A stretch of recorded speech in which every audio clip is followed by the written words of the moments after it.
At this point, Kamala Harris was like, I ain't got nothing to lose. Let me start naming names. And let me tell you, in the new excerpts that have been released from Kamala Harris' book, 107 Days, she lists the names of Democrats who were supportive of her and the ones that were not so supportive. And unfortunately, the list of Democrats who were not so supportive is longer. Bernie Sanders for his support. And of course, Bernie is going to be Bernie. Bernie Sanders goes, please focus on the working class, not just on abortion. We need to talk about the working class and all that. Shut up. You just jealous because it wasn't you.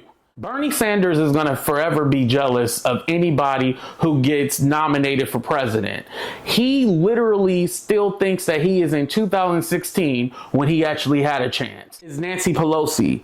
She says we should have some kind of primary, not an anointment. Nancy Pelosi, what the hell were y'all gonna do in 107 days?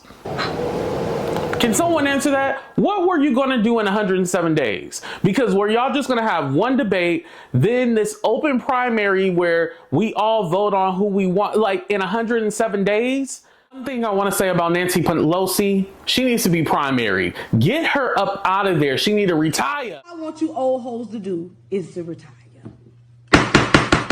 Let's go to the next person, Gavin Newsom.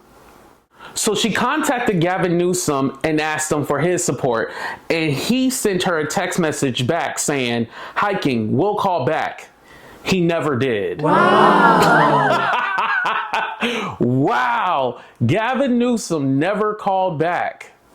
Because again, Gavin Newsom wanted to be president. So he was hating on Kamala, basically like, oh, they're going to give it to her. Let me not answer this phone. I knew that asshole would probably do something like that. I can picture that. I don't think that's a lie at all. He can say whatever. Oh, I didn't know what the number was, so I just said I'm hiking. I'll call you back. He can say whatever he wants to. I know that was a lie. He was hoping that somebody would endorse him and then he could be the presidential nominee. He was never going to be the nominee. It wasn't his time.